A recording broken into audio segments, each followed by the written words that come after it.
Fala pessoal, bom dia, tudo bem? Sejam bem-vindos. Mais uma gravação das oportunidades da semana em parceria com o canal Monitor do Mercado. Me chamo Alan.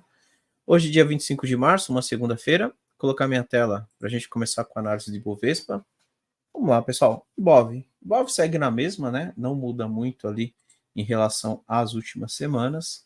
Então, ele permanece aqui acima dos 126 mil, não consegue trabalhar para cima dos 130, lateral, faixa verde ponto de suporte, faixa vermelha ponto de resistência, tá? Ele tem uma condição de três linhas verdes ainda alinhadas para cima, três linhas verdes alinhadas para cima com uma linha vermelha. Semana passada ameaçou escapar a linha vermelha, mas acabou devolvendo nos 2 dias seguintes, né? Tem sido difícil esse mercado aqui brasileiro iniciar uma movimentação de alta mais consistente, né? Então ele faz alguns movimentos ali e demonstra até em alguns momentos uma movimentação mais forte de alta, mas nos dias seguintes acaba devolvendo, né? Então ele fez isso aqui. Recentemente, ali quando ele tentou romper lá os 131 mil, também devolveu tudo. Então, assim, o mercado segue lateral, não consegue ali engatar ali uma movimentação de alta de forma mais consistente.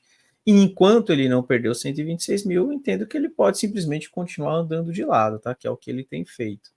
Se por um acaso o Ibovespa perdeu 126 mil, começa a fechar abaixo desses fundinhos anteriores, aí ele abre um espaço de correção aqui no 123 mil, tá? Então, Ibovespa, em resumo, eu vejo que é lateral, mas pousado em uma região que eu considero suporte. Se por um acaso ele vier a perder essa região de fundos anteriores, muito cuidado para quem estiver posicionado ali na compra, porque ele tende, né, inclusive a buscar ali um próximo alvo no 123 mil, que pode trazer as ações ali um pouco mais para baixo na movimentação de queda, tá?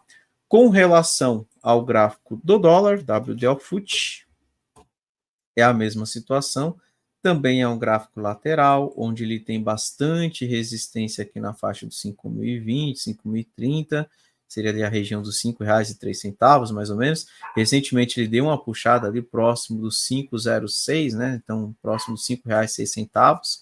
Acabou devolvendo, né, em seguida com essa movimentação de queda. Então, ele fez o rompimento, mas acabou voltando em seguida. Muitas vezes acontecem os rompimentos falsos, né? E agora tem suporte aqui na faixa dos 940. Então, então segue aí o dólar lateral, né? Bem, não tem muito o que falar do dólar, tá, pessoal? Então, lateral, né? 940 suporte, 5.000, 5.030 ali, região de resistência. Ou seja, R$ 5,03, R$ 5,05, ponto de resistência, e a região dos 4,94, 4,93, ponto de suporte, tá? Então, dólar também consolidado. E agora eu trago dois candidatos. O primeiro candidato que eu gostaria de trazer aqui para vocês é o gráfico de Jales Machado, JAL3, né? Vamos lá. Deixou um topo. Deixa eu pegar aqui primeiro esse gráfico semanal de Jales Machado, né? Repara o seguinte, ó, Jales Machado, né? Não tem muito histórico, tá? Mas dá para perceber que ele teve essa movimentação de alta, depois teve essa baita dessa correção, ficou um pouco mais lateral, puxou aqui para cima, né? Já fez um topo acima desses topinhos anteriores e vem no movimento de correção, tá? Pela movimentação que já o 3 fez aqui desde março de 23 até essa correção que ele fez aqui agora em fevereiro de 24, né? Eu entendo que pode ser uma onda 3 para cima, tá? Que é uma condição, né? Quando o preço ele dá uma esticada para cima, corrige ali cerca de 50, 61,8 da pernada anterior, podendo dar outra pernada para cima em seguida. E aí eu projetaria alvos aqui nos 9,30, quem sabe até mesmo lá buscar os 10,30, né? Que é a máxima histórica ali que ele deixou no gráfico. Então, assim, eu gosto bastante desse gráfico de Jales Machado, acho que tem uma boa relação risco-retorno, né? Até porque ele está numa região ali que pode ser ali um fundinho que ele deixa no gráfico para iniciar outra pernada de alta, que vai trazer ali um alvo interessante com stop não tão longo ali, né? Um stop mais curtinho, tá? Então, assim, ó, repara que pelo gráfico diário, né? Ele vem numa pernada de correção e agora ele começa a deixar um topo mais alto que o anterior, um fundo mais alto que o anterior. Ele precisa aí trabalhar acima do 7,86 para ficar interessante, mas já começa a ver a possibilidade de Jales Machado de iniciar uma movimentação de alta, quem sabe ali buscando uma próxima linha vermelha 8,65, até mesmo testar o alvo lá nos 9,30. Para quem está de olho em Jales Machado, está pensando em uma tentativa ali de compra, o ideal é que ele não volte. Bem, o ideal é que ele não volte para baixo de 7,15, tá? Seria esse fundinho que ele deixou aqui por volta do dia 14 de fevereiro.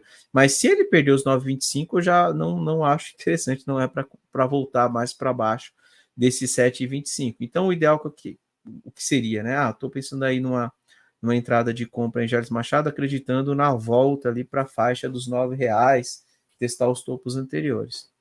Stop seria abaixo desses fundinhos anteriores. Tem um primeiro alvo, né? Que inclusive eu desenhei aqui, aparece uma linha verde aqui na região dos 8,66, 8,65, e aí se rompido a região dos 9,30, tá? Então, gosto bastante do gráfico de Jales Machado e considero que é um candidato aí que vale a pena ficar de olho e está num ponto bem interessante, na minha opinião, tá? Vamos dar uma olhada em outro candidato aqui, que é o gráfico de Redditor, RDOR 3. Também gosto desse gráfico de Redditor. Se eu for no semanal, repare que ele está numa região ali de fundos anteriores, né? Então ele deixou um fundo aqui por volta dos 18 e 19 reais, né? Então, vou colocar aqui uma marcação só para a gente ver que é um ponto de fundo.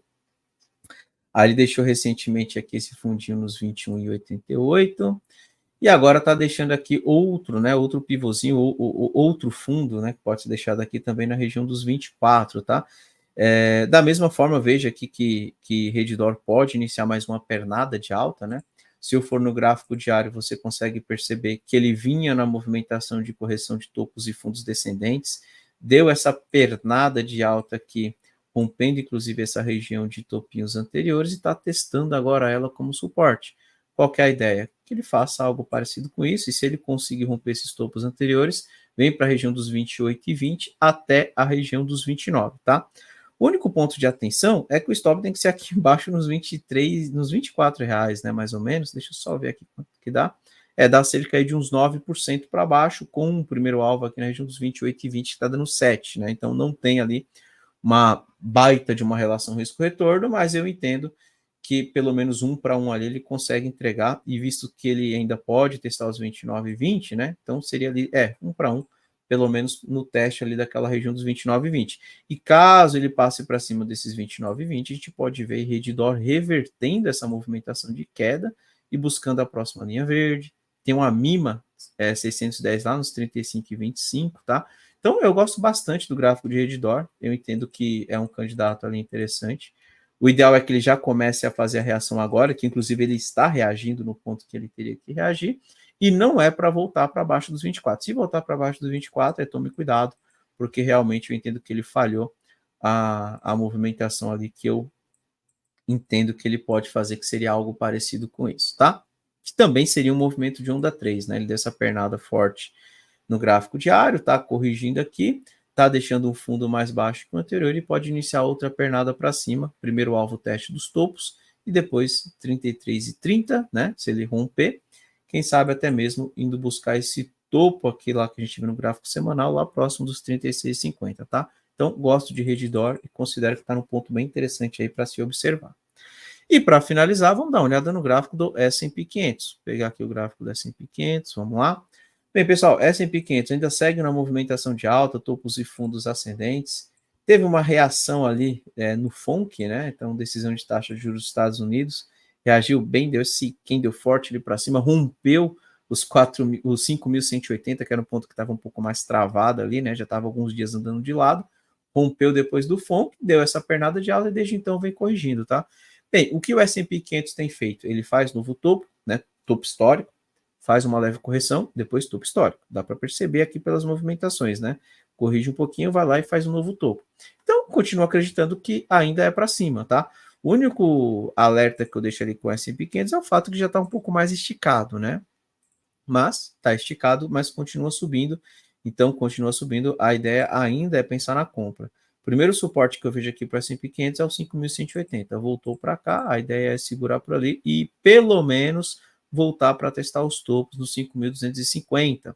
Então, ainda sigo com viés de continuação da movimentação de alta do S&P 500, mas com um alerta de que está um pouco mais esticado. Então, vale a pena ali, quem opera o mercado americano, sempre pensar ali no tamanho da posição, não vai entrar pesado ali, porque se o mercado resolver fazer uma correção um pouco mais para baixo, né, pelo menos você não fica ali com a posição mais pesada em uma região que pode ser mais para frente uma região de topo, tá? Não estou dizendo que é topo, até porque daqui a pouco a gente pode ver o S&P 500 aí rondando ali a faixa dos 6.000, e aí essa faixa dos 5.250 acaba sendo até um suporte quando ele volta para testar no futuro, tá? Então, S&P 500 para cima, tá esticado. Eu gostaria de ver uma correção um pouco mais para baixo ali para dar uma melhor oportunidade, mas como ele não tem feito, então segue as compras. O único detalhe é sempre ficar atento ali com relação ao gerenciamento de risco, né? Não vai entrar pesado, também não vai deixar uma operação sem stop, porque se o mercado resolver corrigir, a ideia é que você esteja bem protegido ali para não ficar preso em uma região que pode ser um topo aí mais para frente, tá? Então é isso daí, pessoal. Vou encerrando por aqui. Desejo aí para todo mundo uma excelente semana. E semana que vem estamos de volta com mais uma gravação das oportunidades da semana em parceria com o canal Monitor do Mercado, pessoal. Um abraço, até semana que vem. Tchau, tchau.